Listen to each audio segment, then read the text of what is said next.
নমস্কার বন্ধুরা, কেমন আছো তোমরা? সঞ্চিতাস লাইফস্টাইলের নতুন একটি ব্লগে আমি সঞ্চিতা তোমাদের সবাইকে স্বাগত জানাচ্ছি। চশমাটাকে রাখি, এই চশমাটা অনেকে এসে কমেন্টে করে গেছে বৌদি চশমাটা পাল্টান। একজন আবার লিখে গেছে আপনার মুখে রিমলেস চশমা ছাড়া মানাবে না, আপনি রিমলেস চশমা পরুন। তো যাই হোক, ওই জন্য চশমাটাকে রেখে দিলাম। শুধু চক্ষু কর্ণ বিবাদ করে লাভ নেই, লোকের কথা শুনে। হ্যাঁ, ঘরে যখন থাকি আমি চশমা তো পড়তেই হয়, দেখতে পাই না চোখে কিছু, এখনো দেখতে পাচ্ছি না যে আমাকে কেমন দেখতে লাগছে। তো যাই হোক, সকালবেলা আজকে বেরিয়ে পড়েছি আমরা সবাই মিলে। ওই যে তনু, ওই যে রেনু, এই যে টিকে। এবারে সব জায়গাতে তনুকে দেখতে পাবে যেখানেই যাব। এতদিন রেনু ছিল, রেনুকে নিয়ে নিয়ে ঘুরছিলাম। তনু থাকলে আমরা চারজনাই বেরোই, যেখানেই বেরোই। মানে আমরা যখন যে থাকি তখন তারা সবাই বেরোই, আমরা একা বেরোই না কোথাও। আমি তো খুব একা, কম টিকের সাথে কোথাও বেরোই। কেউ না থাকলে তখন তো বেরোতেই হবে। তো আজকে যাচ্ছি একটু সকাল সকাল মন্দিরে। কি জন্য মন্দিরে যাচ্ছি? পুজো আছে, একটু পুজো দেবো আজকে মঙ্গলবার তো। হ্যাঁ, ওইটা আমি ভুলে যাচ্ছি বারবার। অ্যাকচুয়ালি আজকে না একটুখানি শ্রাবণ মাস, তো ঠাকুরের একটু রুদ্রাভিষেক করাবো। তনু কিছুদিন আগে একবার একটু দিল্লিতে পড়ে গেছিল, তো তখন আমি মনে মনে ভেবেছিলাম যে তনু এলে একবার এই পুজোটা করাবো। আর আমাদের ওখানে খুব পপুলার হচ্ছে ভিরিঙ্গি কালী মন্দির।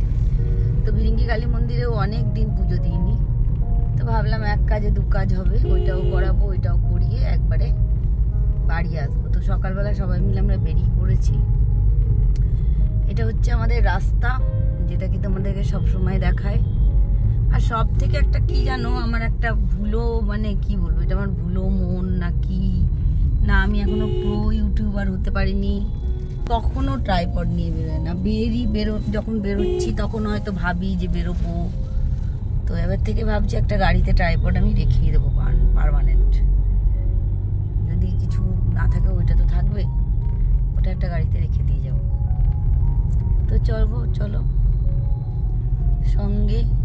কি জানো এখন এমন কি হয়েছে, আমি একদম না খেয়ে থাকতে পারি না। একটু পেটের ভেতরটা গুড়ুর গুড়ুর করতে শুরু করে দেয়।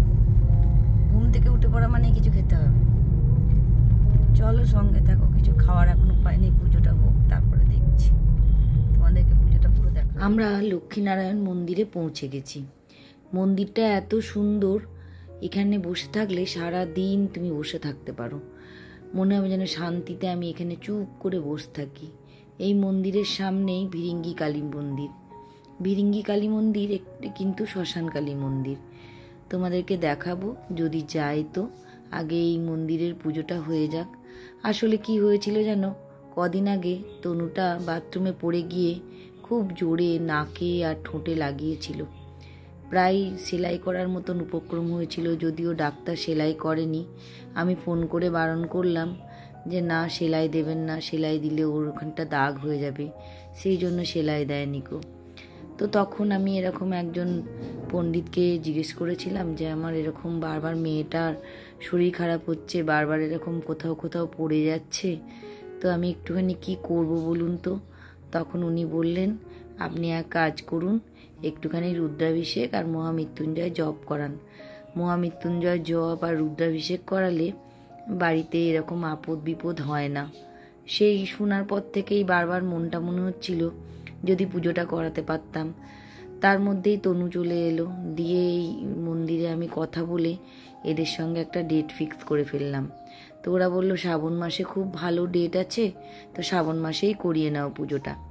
তো তনুও যেহেতু এসেছিল, তনু, রেনু, আমি, টিকে, আমরা সবাই মিলে মন্দিরে চলে এসেছি। আমি এর আগে এই মন্দিরে আমার দিদির ছেলেকে নিয়ে একবার রুদ্রাভিষেক করাতে এসেছিলাম, তো সেই জন্য আমি জানি এরা কতটা কি নেয়, কিভাবে করে, কি ব্যাপার। তো সেই জন্য নম্বরটা ছিল বলে আমার একটু সুবিধাই হয়েছিল। আমার জামাইবাবুর যখন খুব শরীর খারাপ হয়েছিল, আমার দিদি মানসিক করেছিল রুদ্রাভিষেক করাবো, তো তখন আমার দিদি আবার এখানে এসে আমার দিদির ছেলে আর আমি পুজোটা করিয়ে গেছিলাম। তখন জামাইবাবু কলকাতায় ভর্তি, দিয়ে আসতে পারেনি, বাট আমি আর বাবু এসে পুজো করিয়েছিলাম। টিকে নিজের হাতেই সম্প্রদানটা করছে, টিকে আর তনুকে দিয়েই আমি সম্প্রদানটা করাচ্ছি। রেনু আর আমিও আছি। পরিবারের সবাই মিলে যদি এরকম পুজো করা হয়, দেখবে মনটা এত শান্তি লাগে, মনে হয় মন্দিরে যেন সব ভগবান একসাথে জড়ো হয়েছে আমাদের আরাধনা নিতে। যাই হোক, পুজোটা খুব সুন্দরভাবে সম্পন্ন হয়েছিল। আর এখানে যে পুরোহিত মশাই ছিল, এত সুন্দরভাবে বুঝিয়ে দিচ্ছিল যে এরকমভাবে করো। আমি একটু ভিডিও তুলছিলাম। তনু বলছে মায়ের একদম পুজোয় মন নেই, ভিডিওতে মন। জানো তো বন্ধুরা, ভিডিওতে মন নয়, অ্যাকচুয়ালি কি হয় জানো, এখন মনে হয় এই সব স্মৃতিগুলো আমার মোবাইলে থেকে যাচ্ছে। এখন চ্যানেলটা এমন একটা জায়গায় পৌঁছেছে, মনে হয় যে স্মৃতিগুলো তো থাক, পয়সাটা বড় কথা নয়। তো সেই জন্য একটু করে ভিডিও তোমাদের জন্য তুলে নিয়ে এসেছি। আর রুদ্রাভিষেকটা কেমনভাবে হয়েছে পুরোটাই তোমাদের সঙ্গে শেয়ার করলাম। নিশ্চয়ই তোমাদের ভালো লাগবে। আর পুজোর ভিডিও দেখতে তো সবার ভালোই লাগে। যদি তোমাদের ভালো লাগে তো তোমরা একটা করে লাইক করে দিও।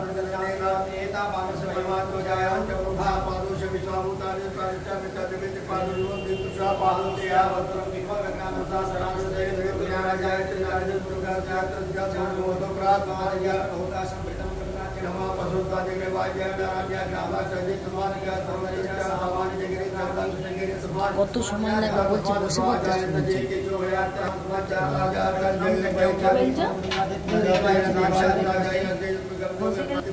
আমি জানি।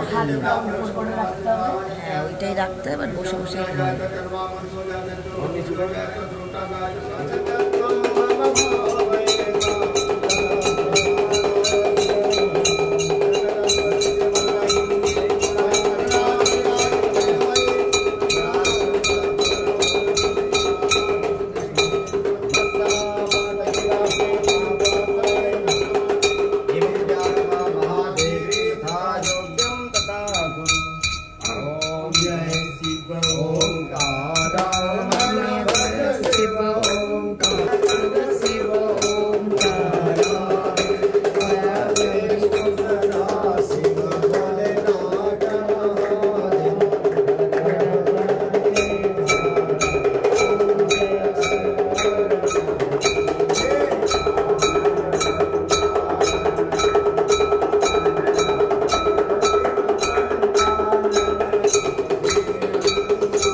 চলে যাব।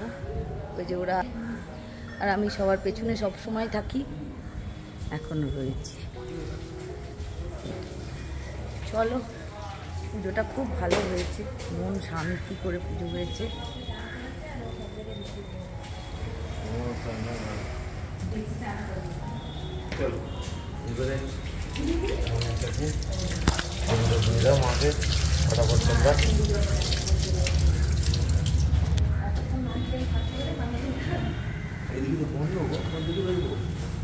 খোলা আছে মনে হয়।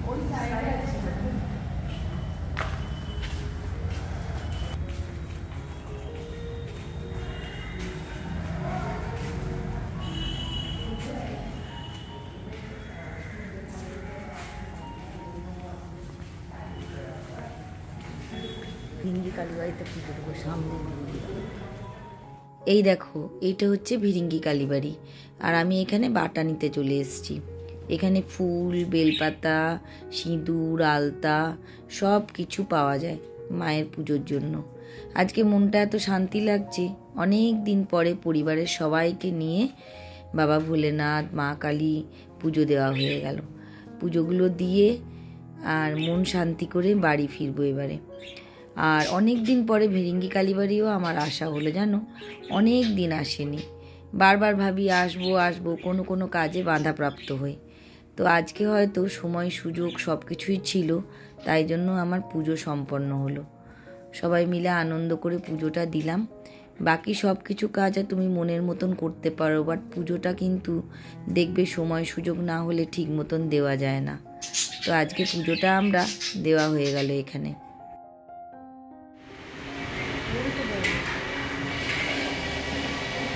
ওইটা তো মামা বলছি সেম ফ্যামিলি বিজনেস।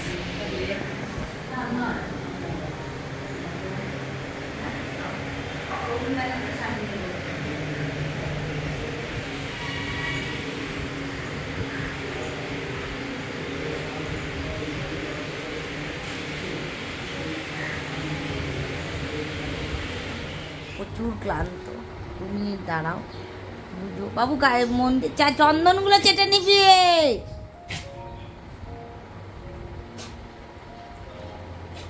দিয়ে এবারে একটু কিছু খাবো, পরে আবার রাত্রে তোমার সাথে কথা বলবো।